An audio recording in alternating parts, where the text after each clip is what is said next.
It's invisible, it's intangible, and it's very dangerous. I totally agree. I've never seen a green monster. I've never seen a monster of any kind. But this is a monster.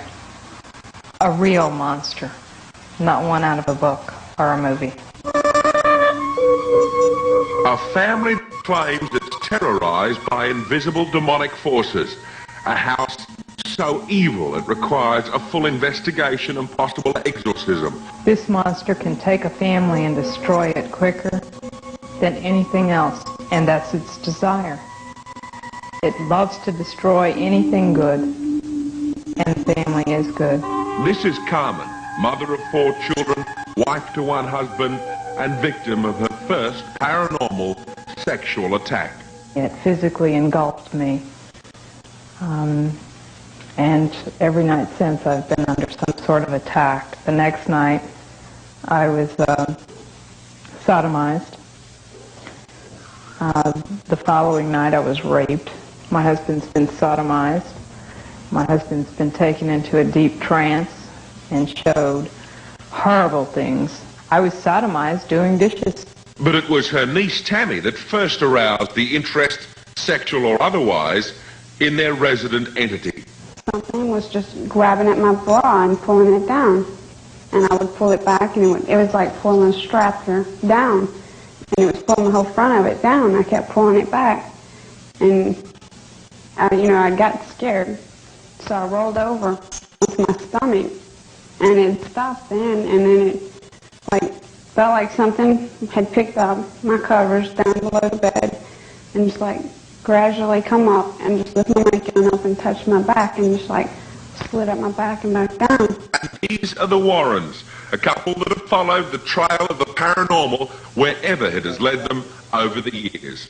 What we're saying here is that in many homes that are haunted funeral homes, that necrophilia was performed. Necrophilia would be abuse of the dead bodies. Now, we're not saying that the owner of the funeral home did this, but it is a door that could have been opened up. The former funeral parlor in Southington, Connecticut was occupied by Carmen's family for several months before she began to speak publicly of her experiences. She claimed she was unaware of its previous use. Since then, an investigating team had been brought in, and a diary of events has allegedly itemized dozens of inexplicable and amazing phenomena.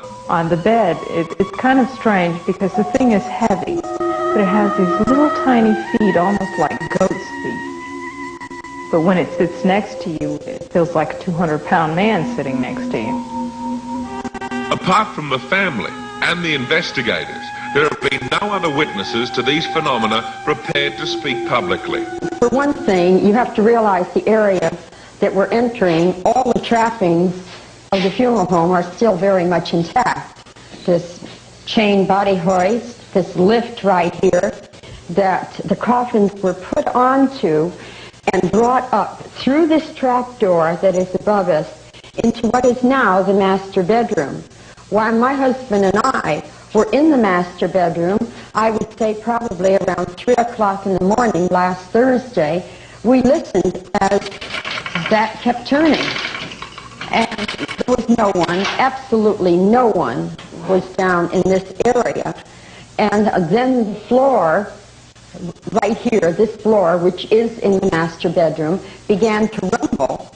And at that moment, I believe it was Carmen who said, "My bed is vibrating, my bed is vibrating."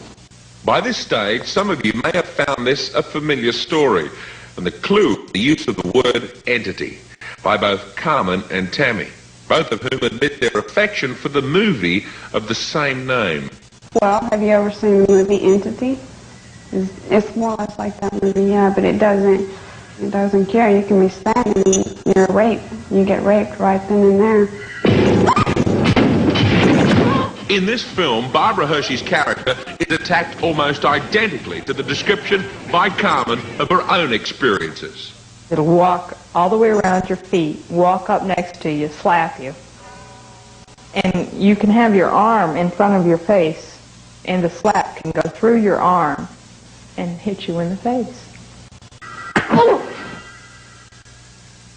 That was the very same night that I had been watching what we call ghost lights. Oh, yes.